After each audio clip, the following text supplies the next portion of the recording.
kung minsan or madalas hindi kayang mapunan ng million worth of material things ang emptiness sa puso natin.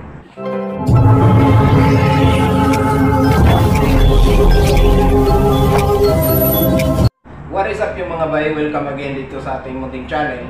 Sa video ito, gusto kong i-discuss sa inyo yung mga priorities natin. Although alam ko na iba't iba tayo ng mga priorities sa buhay, depende sa kung ano yung mga responsibility natin, ano? Pero napapansin ko, karamihan sa atin, kasama na ako, mali din yung mga priorities na ginagawa natin. Ano ba yung ibig sabihin ng priorities? Yung mga ginagawa natin ngayon, kumbaga mas pinili mong gawin itong mga bagay na ito kasi ito yung priority para sa iyo sa ngayon. Kaya lang nasasabi kong kuminsan mali yung priority natin dahil sa nakakaligtaan natin yung mas importanteng mga bagay na dapat nating i-prioritize sa halip na itong ginagawa natin ngayon.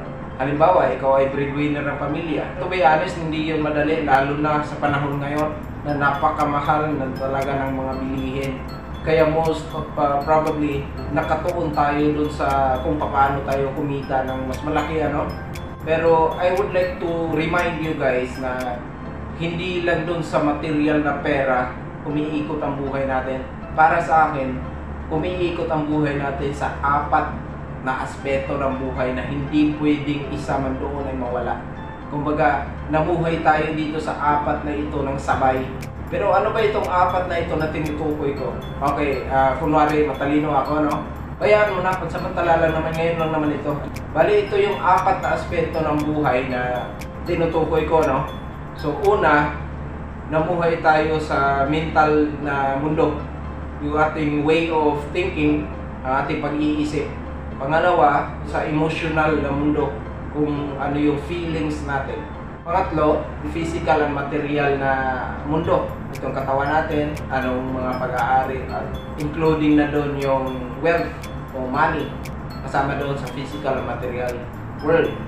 Fourth, yung spiritual thing o spiritual world, kung saan namuhay tayo as in sa ating astral body, no? Ngayon, depende na sa iyo kung naniniwala ka dito sa pang-apat. Pero palagay ko, ikaw na nanonood sa akin ngayon, naniniwala ka na mayroong spiritual na mundo.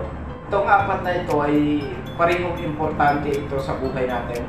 Again, mental, emotional, physical and material, spiritual. Hindi pwedeng mawala isa man dyan sa apat na yan. Kasi hindi ka rin magiging masayang totally kapag ka may isa man dyan na missing sa apat na yan.